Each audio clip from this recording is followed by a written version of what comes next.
I want to talk about a comment made by Dr. Yasser Qadhi. Dr. Yasser Qadhi is a famous Muslim Sunni scholar. And he has said this week in a 1 hour and 40-minute interview, he just stated the following. So I'll just read from an article which reads as follows. Dr. Qadhi admitted at about 1 hour and 40 minutes into the program, one of the interviewers named Roxana Ivani asked Dr. Qadhi what the Salafist position would do with those latest historical difficulties surrounding who compiled what about Muhammad and the sayings of his in the Hadith, in the Sirah and the Tafsir, the Takriq, in the Islamic traditions.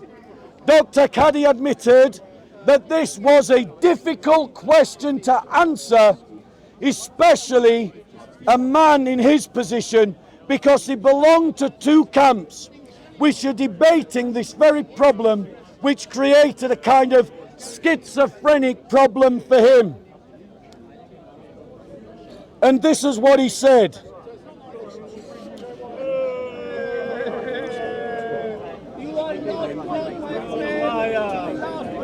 He said that between the Islamic science of hadiths and the Western academic historical method, there is no commonality, ladies and gentlemen. Now I want to explain to you a little bit about what he was talking about.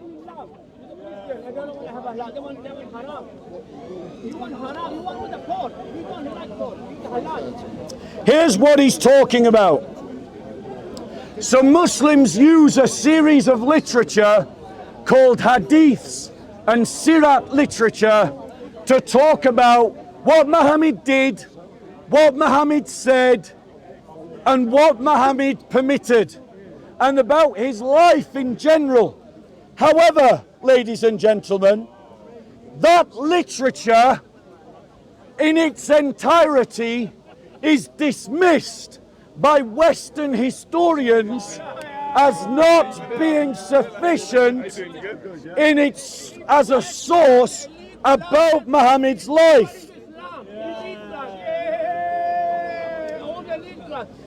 Now, I'm going to explain why. Western historical method does not believe in the methodology that is used by Islam. So the first methodology used by Islam is called the isnad chain. And that's the idea that you have a chain of names in which one person told the next person, who told the next person, who told the next person, who told the next person what Muhammad did, what Muhammad said, or what Muhammad permitted. I invite you to just use up this space. Use up this space, ladies and gentlemen. No. Western historians reject this isnad chain for the following reasons. They reject it because there is no external verification. In Western historiography, when you have a claim, what you're looking for is some kind of external attestation given by contemporaries, either in manuscripts or inscriptions or corroborating reports that would show that the isnad chain is a real and legitimate chain. However, the isnad chains of Islam rely entirely on internal consistency. There's no external verification for any isnad chain. They are literally using their own sources to confirm their own sources without any reference to anything outside. So in other words, we don't have outside literature talking about any of the people in the isnad chains. Secondly, most importantly, the isnad chains are post-event constructs. In other words, they are made after the fact. They are post hoc inventions. The isnad itself is an event that's constructed, and it starts to appear 2 centuries after the time that they're supposed to be talking about. So these lists of names started to be written down centuries after Muhammad died, ladies and gentlemen. Furthermore, the isnad chains lack early manuscript evidence, despite the fact that Muslims like to boast about a complicated science of hadiths. They don't have contemporary documentation. Brother, do us a favour. Just ignore him. He's trying to involve me. Just ignore him, or go and talk to him. I've got one. Do us a favour. Little Bob! Stop! Billy, please, just ignore him. Please ignore him. Right? If you really want to help me, just stand in front of him. Right? So, ladies and gentlemen, lack of early manuscript evidence. Despite the elaborate isnad science, they lack contemporary documents showing their transmissions. The earliest physical manuscript evidence for Bukhari and Muslim date from the 9th and 10th centuries.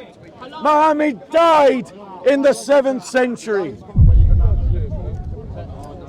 Any questions on that point before I move on?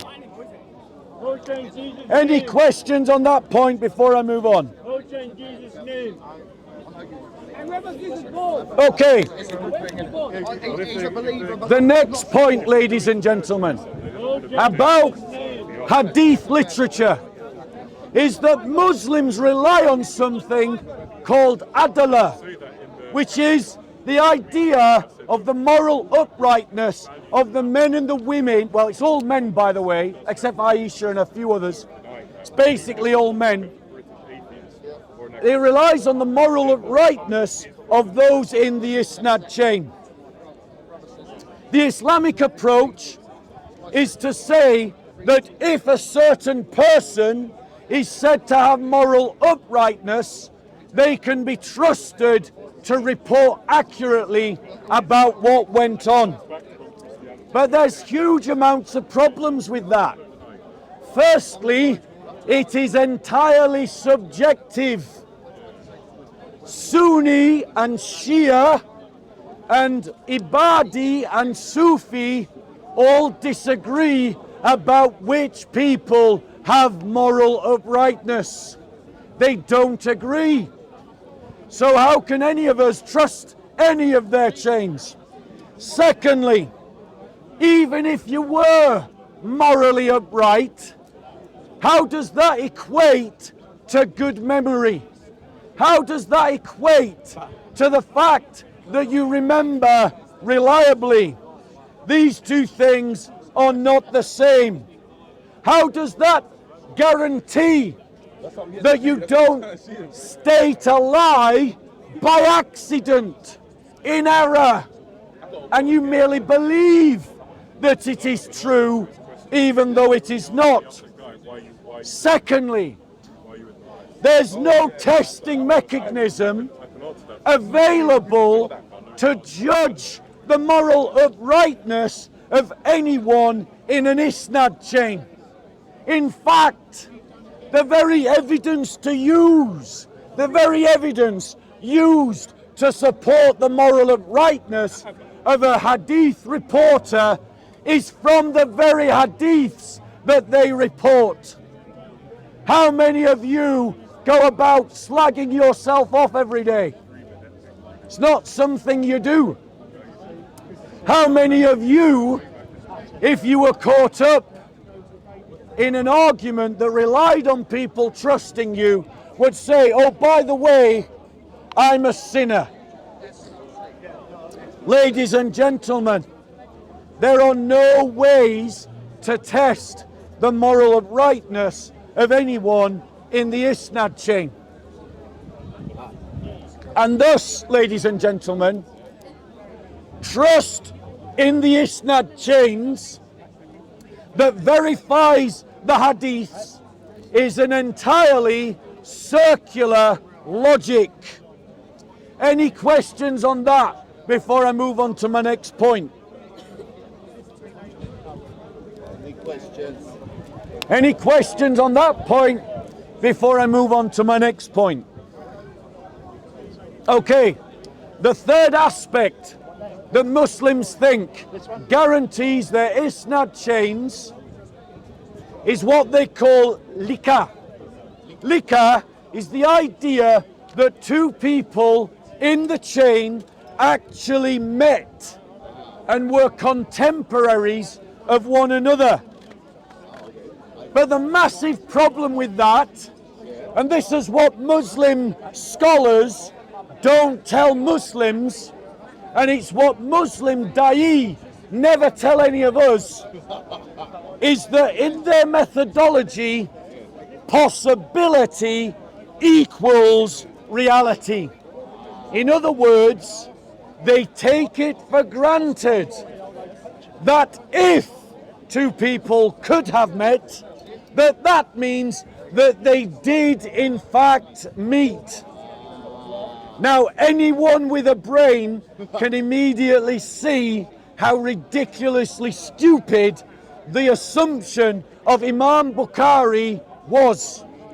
And this assumption has been adopted by Muslims at large. Just because two people lived in a city does not mean that they actually spoke to one another. And even if they spoke to one another, it does not mean that they spoke about the thing that the person claims that they heard from the other person. These are giant assumptions made in isnad logic. Furthermore, there is no isnad chain preserved in the document evidence. There's no list of names that gets bigger and bigger down through the centuries. There's no synoptic lists that we can put next to one another to see that how they were growing down through the centuries.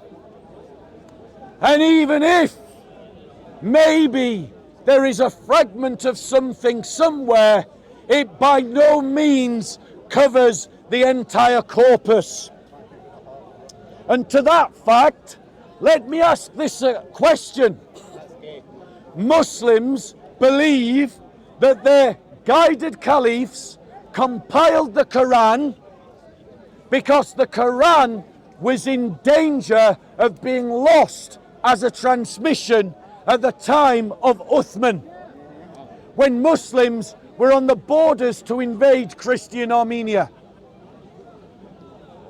And to secure it, Uthman came out with a revised Quran, a revised edition of the Quran. If the hadiths were so important to Islamic doctrine, why was there no effort, no systematic effort to compile the hadiths when they are a much larger corpus, until nearly 200 years after Muhammad's death. That tells us that the value of hadiths within Islamic doctrine grew over those 200 years. It elevated itself over those 200 years, and that in original proto-Islam, they were not as valued. Now, the next problem is the matin of the hadiths. That, for those of you that don't know, is the substance content of the hadiths. So, it's the main text. It's talking a bit that Muhammad actually did. However, we know that hadith reports evolved. Why did they evolve? What were the pressures that led to their evolution?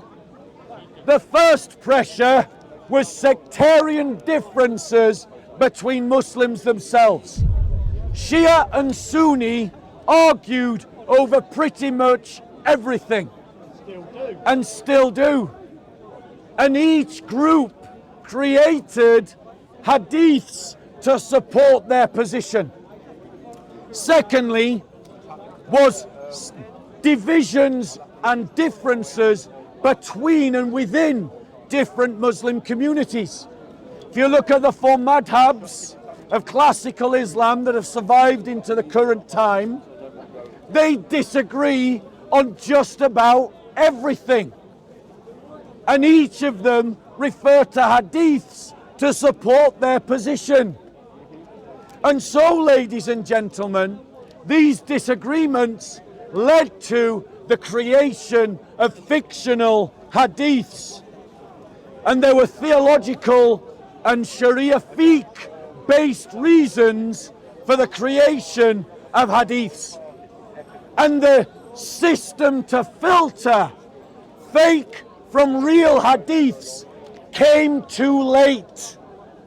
It came 200 years too late, because Sunnis and Shias split in the 7th century, but the science of hadith was not canonized until the 9th and 10th century.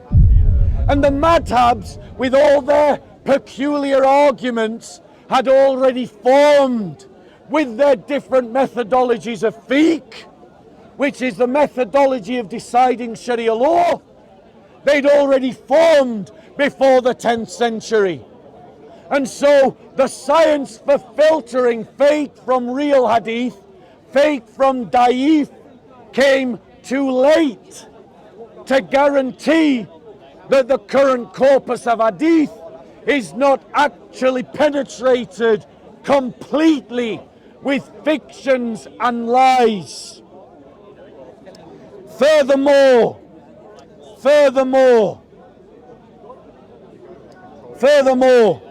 there's no awareness of the redaction layers of hadith.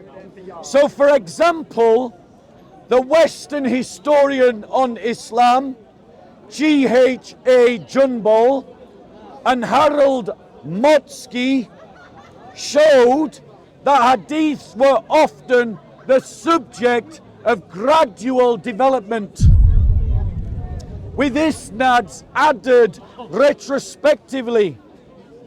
When you look at Bukhari and Muslim and their method, they tried to reconstruct earlier form. There was no attempt by those imams to reconstruct earlier forms of the hadiths.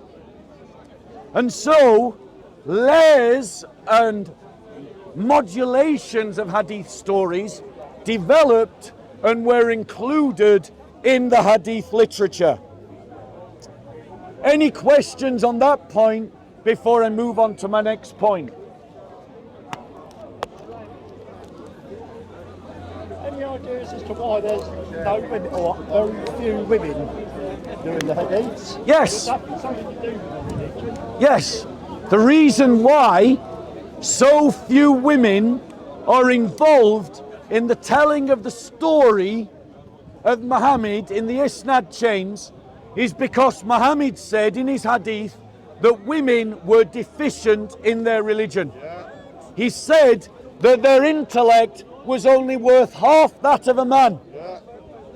He said that the testimony of a woman was only worth half that of a man. Now, the exceptions were given to women who were directly associated to Muhammad. Why? Because of that association. So there are thousands of hadith connected to Aisha, but there are not countless women in the isnad chain going from Aisha. What? Did Aisha not have girlfriends? Did she not talk to other women? Aren't those women competent to remember those stories? Why is it goes Aisha, man, man, man, man, man, man, man, man, man?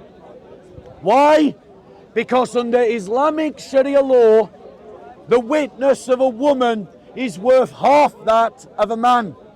So you would need two women to testify to every story that one man could testify to in the hadith. That's why if a woman is raped under Sharia law, she needs 4 female witnesses to justify in a Sharia court that she has actually been raped. This is how backward Islam is. By comparison, if you read the Gospels, the very first witnesses to the resurrection of Jesus Christ were women. And the entire Christian faith begins with the witness of women, ladies and gentlemen. And that is despite the fact that in that time and period in Jewish culture, the witness of a woman counted for nothing at all. But in the Christian community, because we raised women up to equal dignity of men, that the entire witness of men is equal to that of women. And so the faith of Christianity is born of the witness of women. But I have a right to Any other questions on this topic? No, not a question, but something to say on Aisha. Yeah. That's one hadith that I do believe, where she doubts the Prophet Muhammad's. Why doesn't the church pay taxes? Where she says, "Your Lord hates." Why don't you pay taxes? Yes. Himself. Look how big your belly is. Now, ladies and gentlemen. Now, ladies and gentlemen. Let's be clear. I am not stood here saying that every story about Muhammad is false. I believe that there probably are some true stories where, for instance, there is corroboration between the Quran and the Hadith. And I mean direct corroboration, not tangential corroboration. I believe that there was a living tradition around Muhammad that probably did survive, though malformed, into the present. But I say to you that even the embarrassing stories about Muhammad were probably made by Christian converts to Islam or Zoroastrian converts to Islam who did it under duress and resented their conversion. And thus they started embarrassing hadiths about Muhammad, attached it to believed isnad chains, popularized it, and then some scholar, because it helped them to look all scholarly, started talking about it because the science of hadith is pointless and useless. But why are you so violent? So, Why did your friend ladies and gentlemen, Ladies and gentlemen, Man, forget about this. I'll move on to the next point. Even your girlfriend is asking you to shut up. Even your girlfriend is asking you to behave like a man and not a child, so she doesn't have to be stood next to an emotional toddler. You are embarrassing your woman. Have some damn self-respect. Aren't you emotional? Now, ladies and gentlemen. Now, ladies and gentlemen. Believe me, bro. Every day of the week, I am 3 times the man that you will ever be. How'd you know that? Now, ladies and gentlemen, because I don't mock children getting raped. You do. Now, let's go on. Let's go on, ladies and gentlemen. This next point is quite damning of the Islamic method. Muslims use a process called ijma. Now, ijma on paper means the consensus of the Muslim community. But ever aware of a bad idea in Islam and the Quran and the Hadith, the scholars of Islam have bravely stepped forward to give their interpretation of ijma as not being the consensus of the Muslim community, but the consensus of the scholarly Muslim community. Which raises the obvious question: whose scholars? The scholars of the Salafi, the scholars of the Ash'ari, the scholars of the Sufi, the scholars of the Ismaili, the scholars of the Ahmadiyya, the scholars of the Abadi. Whose scholars are we supposed to trust? Like, whose hadith chains are we supposed to trust? Whose hadiths are we supposed to trust? It's a completely subjective criterion, and it simply depends in which tradition you were brought up. However, consensus is hardly ever evident. Go and look at the madhabs like I have. Look at any question and virtually they'll disagree. They'll disagree on just about everything. That's why religion is flawed. And then those disagreements get even worse when you look at the different sects of Islam. But Christianity's got the They same problem. disagree on their doctrines. They disagree on their practices. They disagree on all of these things, showing that there is no ijma. There is no consensus, ladies and gentlemen. Furthermore, consensus is not equal to independent verification. Independent verification is always better than consensus. We know, as people practiced in democracy, that groups can agree upon bad ideas. Don't believe me? Look at Nazi Germany.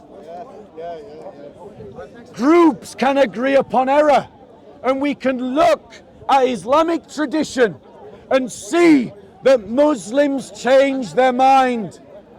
If you compare the Sirat autobiographical literature of early Islam that predates the hadiths of Imam Bukhari and Muslim, those early Sirat literature is on the whole rejected, even though it's an earlier source. In other words, the later historical records of hadith outrank the biographies of the Sirah, even though the stories of the Sirah and the stories of the hadith supposedly arrived in the same way, people remembering. And that decision was made because later generations found earlier reports embarrassing. We see another example of this happening right now, today, in front of all of our eyes. Muslims embarrassed about the fact that Muhammad married a prepubescent child who was unable to consent to marriage, and then had sex with that child when she had precocious puberty, which is a malfunction of the human body, and had sex with a child unable to bear children, who was made infertile because of his actions, have now, today, in our time, started to say that the hadiths that tell the story can't be trusted. And so, Muslim doctrine and Muslim beliefs in hadiths are always modulated by the pressure that the Muslim community feels. Right now, Prince Solomon of Saudi Arabia, the ruler of Saudi Arabia, has taken virtually all the hadiths and kicked them in the bin because he wants to liberalize Saudi Arabia. And he is arguing that most hadiths can't be trusted. There are entire groups of Muslims called Quranists who have chucked the hadiths in the bin. Now, the historical method used by the West values things like the criterion of embarrassment. So, for example, when the Gospel said that a woman testified about the resurrection, in those days that would have been an embarrassing testimony, because women were considered unreliable witnesses in those days. But for Christians, we did not have those values. So we pinned the resurrection to the testimony of the women and the empty tomb and then the apostles. And so the criterion of embarrassment is a criterion used by Western historiographers, because religions don't make up embarrassing stories about their leaders. Yes? So they tell good stories about their leaders, not bad stories about their leaders. And that's why if a story is embarrassing in the context that it was made, it would be considered embarrassing, and thus more likely to be true. Also, in Western historiography, we favor falsification. Falsification means that if there's outside evidence that falsifies a claim that will be based upon a reasonable bias, there is a reason to distrust the reasonable bias. Furthermore, Western historiographers look for earliest sources and independent sources. Firstly, Islamic hadith literature is not early. And even if the stories were secured in an isnad chain, most Sunni hadiths rely on the same 6 people that were all in bed with one another. And so they were all in the same place at the same time in communication with one another. Whereas the gospel writers were at the same time writing in different places. Furthermore, we also have Pauline literature, Lucian literature, Mark literature, and then literature outside of the Bible by people like Suetonius and Josephus and Celsus and others like the Church Fathers, like Clement of Rome, that all talk independently about the same events, like the crucifixion. Furthermore, in the Hadith literature, we have evidence of corruption. For example, there are synoptic Hadiths that contradict one another about particular facts. These synoptic Hadiths only come to light because they exist, and thus the scholars assess the contradiction and then say, we believe this version, not that version. But they're only aware of them because of the contradiction. That means that it is quite possible that fake hadiths entered into the corpus that are not contradicted by other contradictory hadiths. In other words, errors in the hadith literature that have no contradiction, and so their fakeness can never be questioned. They're standalone reports. Furthermore, there's clear fabrication and fictional stories in the hadiths, such as the fact that the hadiths give a report about a Roman emperor and private correspondence of a Roman emperor and a private meeting of a Roman emperor without any possibility that any of the people who heard that report could have had access to either the meeting or the correspondence. In other words, it was propaganda made up to dishearten Byzantine Christians who were at war and occupied by Muslim forces. Furthermore, there are hadiths that directly contradict the Quran. The Quran is the only 7th century Muslim document that we have. There is no 7th century Muslim document of the hadith. But there are hadiths that contradict the Quran. The Quran says Muhammad will not perform any miracle, and that his only miracle is the Quran itself.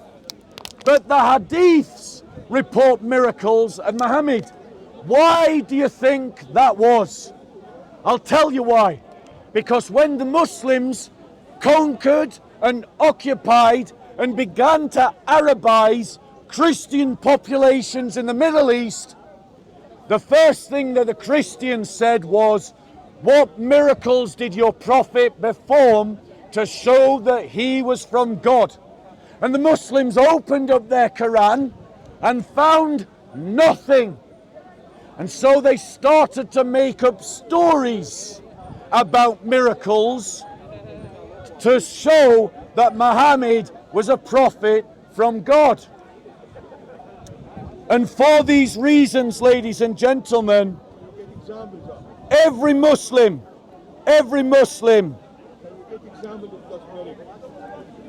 God's miracles can be found in the Gospels as performed by Jesus Christ. They can be found in the Old Testament record as performed by his prophets. Muhammad was a false prophet. Now, another reason why Muslims can abandon the belief in the hadith. Muslims have codified the collections like Bukhari and Muslim with quasi-canonical authority, which means that there is an internal pressure amongst Muslims not to evaluate these texts through the historical method. By fixing them as canonical authorities, it suppresses debate about their reliability and evaluation of their historical accuracy amongst the Muslim community. I want to point out that all the major hadith reports were written centuries too late, outside of the Arabian Peninsula, by people who never ever met Muhammad.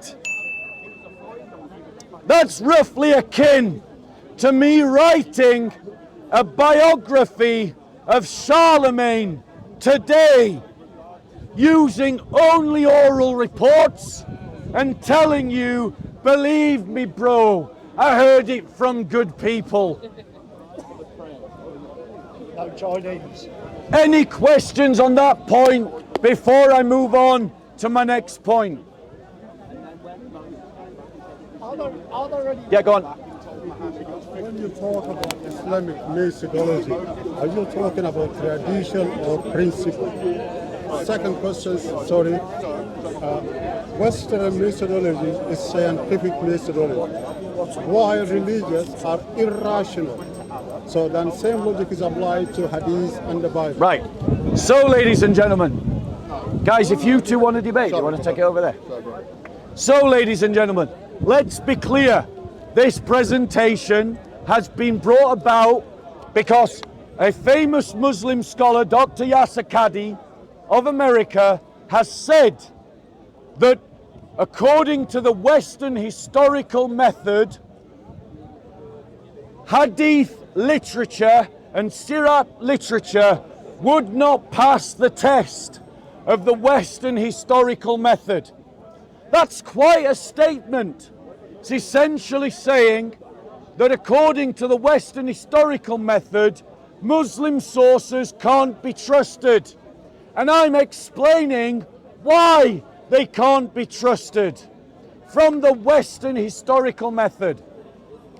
But, ladies and gentlemen, I want to be clear before anyone accuses me of bias. The Western historical method was invented by people who wanted to attack Christianity. They were not friends of Christianity. I am not using a method built by Christians to attack non-Christians, but built by deists and atheists to attack Christianity. But when you use that historical method and apply it to the life of Jesus and the life of Muhammad, the life of Jesus is considered much more reliable than the life of Muhammad.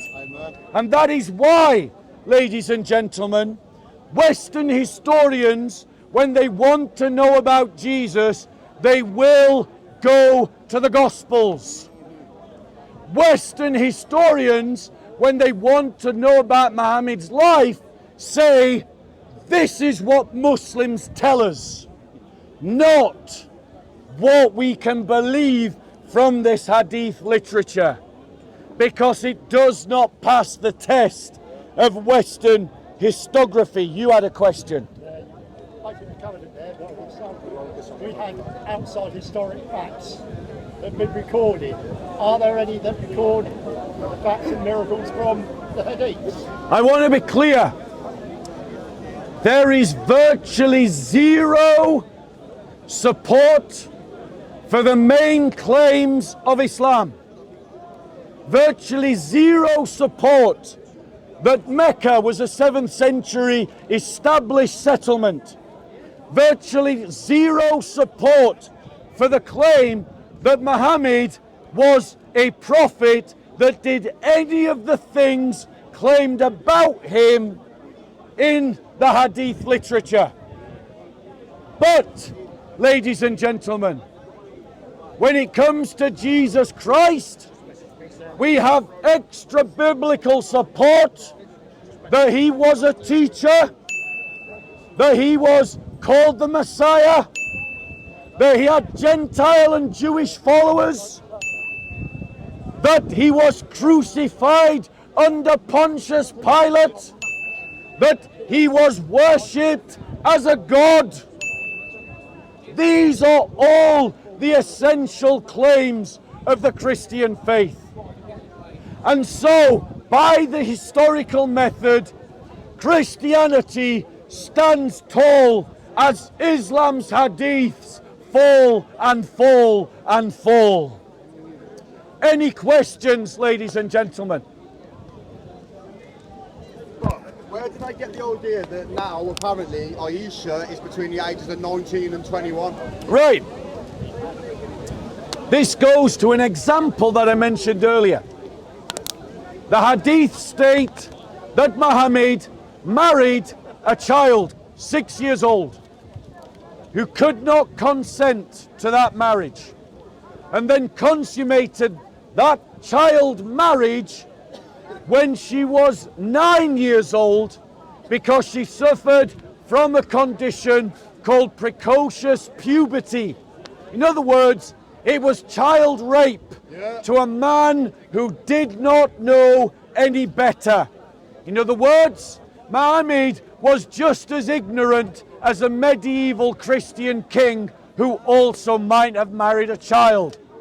Not exactly the behavior of someone with a direct line to God who told him not to eat pork, but didn't bother to tell him about precocious puberty.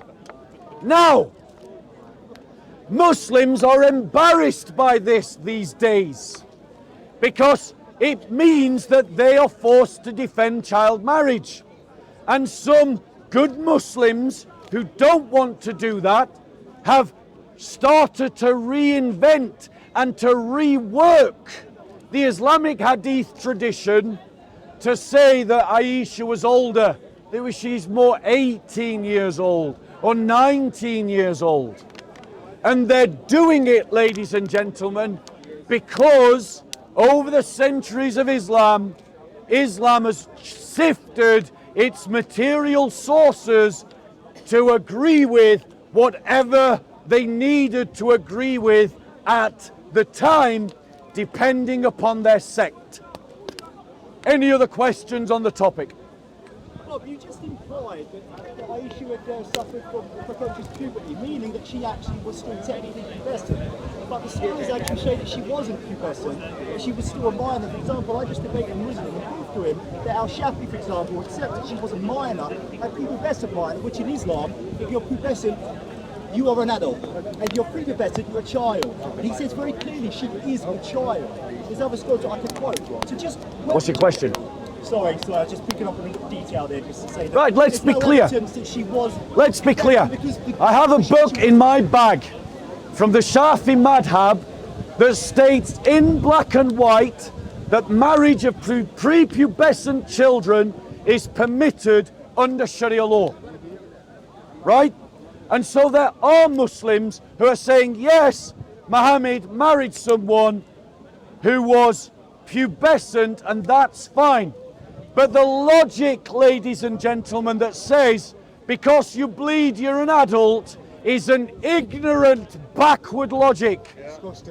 We have studied the growth of children, and I am sorry that just because a 13-year-old bleeds, it does not make them an adult. And anyone who says so, whether they are Christian, Jewish, Muslim or atheist, you are ignorant and backward in your opinions. Go and read a book. The hips have not widened.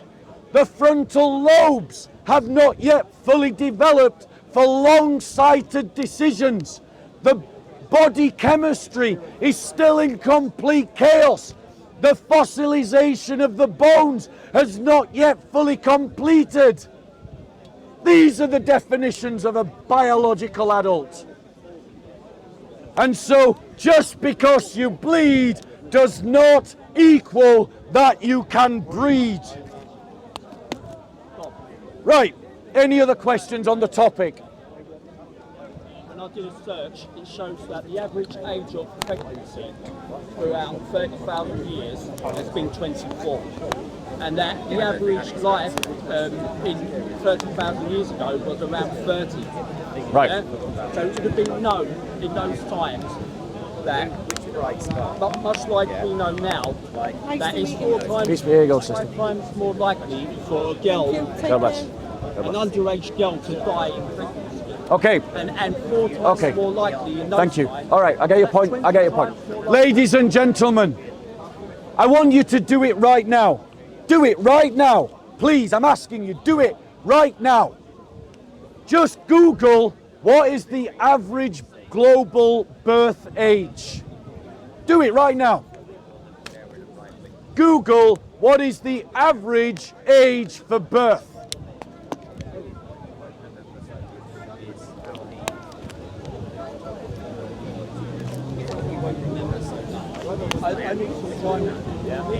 Bro, sorry, yeah. So when you're Sir. ready, come and get me, yeah? Yep. Has anyone done it? 30.9 years is the average age of birth. Now, ladies and gentlemen, that's probably pulled up by the fact that in the West, we're not having children, and we're having children too late. I want to give this advice to all women: have children before you are 30. Seriously, fertility drops from 35 onwards like a brick. If you want to have children, have them before you are 30. But, ladies and gentlemen, the fact that the average natural birth rate of all communities, all civilizations, all religions works out at 30 demonstrates how Muhammad was wrong to have sex with a 9-year-old child. There is a reason why we wait for children to be older before we penetrate them. Any other questions on the topic of the Hadith?